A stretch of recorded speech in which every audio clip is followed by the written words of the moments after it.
Andrew McIrvin gathered together a team of friends from the RORC, and they chartered Windrose, a 155-foot schooner, to participate in the RORC Caribbean 600, an amazing offshore race which weaves 600 miles around 11 of the Leeward Islands, starting and finishing in Antigua.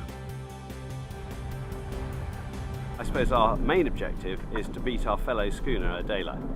They'll be our sort of number one enemy. Andrew and his team, preparing for the start, are now beginning to feel the adrenaline rush. In the general melee before starting, it's important to position the boat competitively against the others in their class. Ease the sails, ease the main, ease the fore. So I think we had a very good start. We beat Adela, and I'm sure I had a barrel of rum bet with Greg Perkins about who won the start. 1.5 minutes to tack. Tacking, tacking. That last leg to wind was quite good. We took a bit out of an Adela. The breeze has freshened. We're just going round the corner of Green Island, which is the first turning mark of the course. It's a straight line from here, whereas we've been tacking up from the start.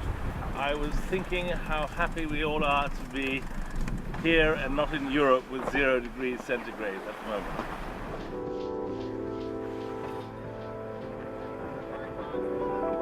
Okay, right now we're 20 miles from the turning mark at Barbuda.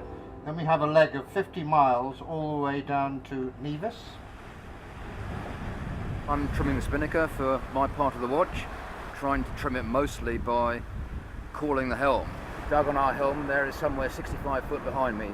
I'm 65 foot from where the spinnaker is. I can see what the spinnaker is doing, and I can try and convey that back to him. The helm has no idea what's happening at the sharp end, and communication is an issue.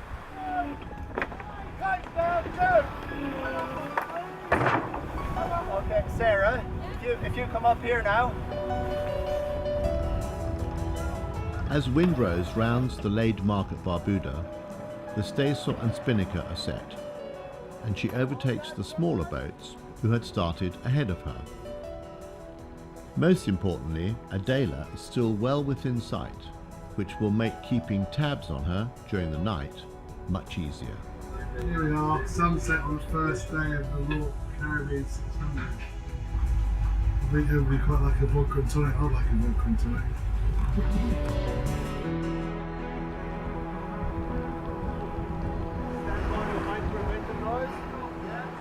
Lights off, someone standing by. Go. We've just jibed around the bottom end of Nevis. We were pretty close to Adela, who were on our starboard side, but we've now snuck under their stern. Bit of a tit for tat day with Adela all day today, but there we go. The preventer I asked for twice then, and it wasn't done, okay? Somebody on it is not getting rid of the preventer, okay? Do you all understand? Slight small error without getting one of the runners on, but nothing that really held us up too badly. So we're now on starboard jibe, heading for the next mark, which is Sabre, probably about 40 miles away. It's been a bit of a struggle getting around here. Vying managed to roll Adela actually, which is nice, but they managed to coast past us, and they're a couple of miles in front of us now. So Deborah, how do you enjoy the night sailing? I think it's a bit scary, but that's made up for by brilliant stargazing.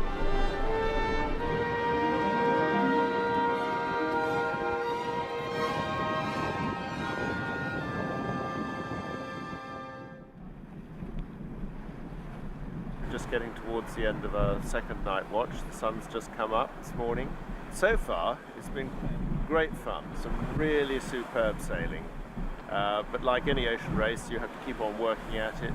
We had a very soft patch in the night when I'm afraid Adela got past us on a completely different wind to us. And we hope we're reeling her in slowly on this beat up to St. Martin.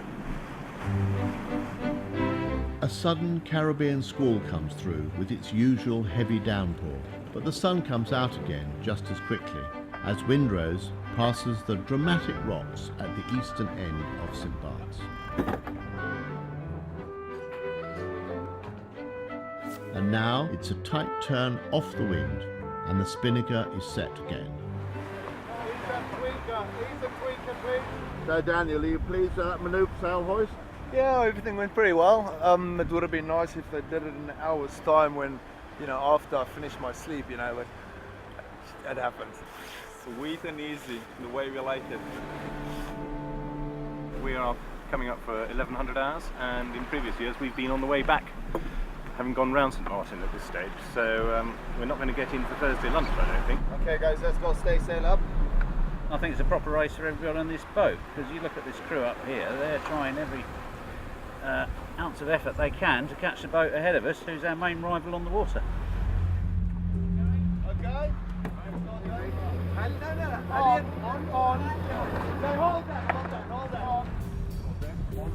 Just take the preventer off and clip it back on the boom, please. Alex, what's the decision you have to make at the moment? What's the issue? Beat Adela. No, I know that. No, the tactical. At all costs. The tactical manoeuvre right now is there's a big shallow patch off the end of St Martin here, and we've dropped the kite at the last possible moment. Just when we were getting headed, everything came down, and I have to say, it worked like a dream. Windrose now engages in a prolonged tacking duel with Adela, literally match racing up the Anguilla Strait after already sailing 250 miles offshore. Definitely a very rare sight.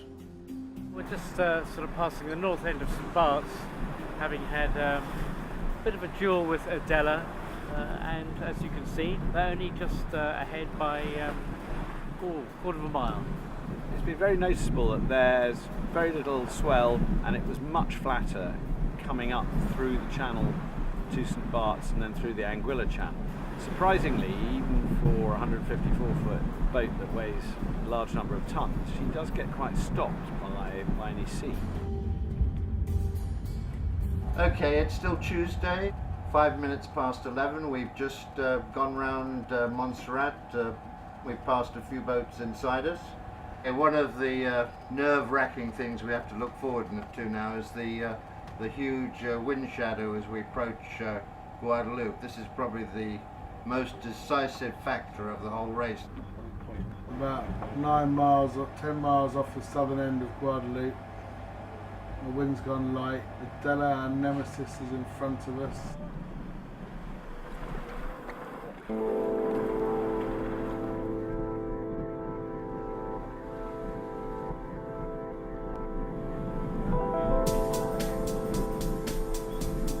Morning update. We've been beating along the south coast past Mary Gallant, and we're heading up to Desirade. We've got Adela in our sights, but a little further ahead than we'd like. We're doing alright actually. We just had a bit of a shower, which is quite nice, quite refreshing. The long beat along the south of Guadeloupe finally reaches the easternmost tip of La Desirade, where Windrose turns sharply northwest and the spinnaker is set again for Barbuda.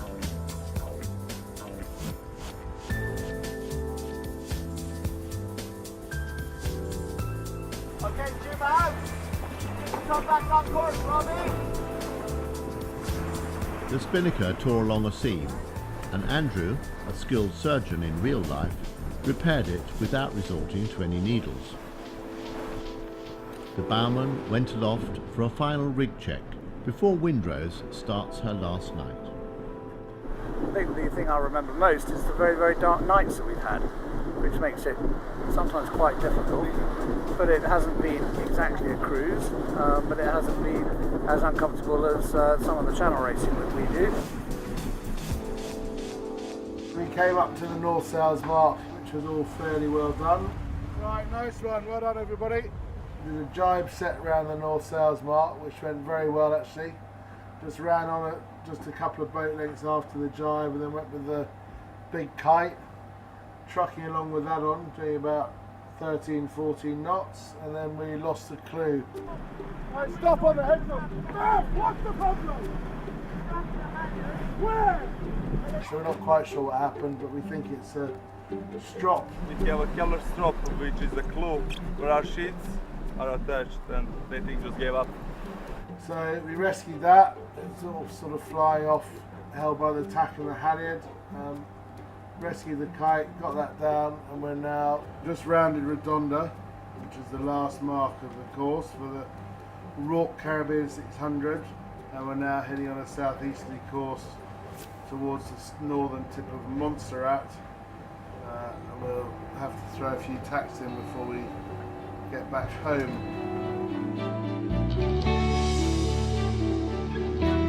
As the sun rises, Windrose starts the long beat to the finish, which seems to stretch out endlessly. Finally, however, she arrives and just ducks the line to finish. Well, we got here. Unfortunately, we got here behind Adela. We did have a good race actually. We couldn't have sailed any better, that is for sure. Unfortunately, we didn't beat Adela, but that's the way it goes.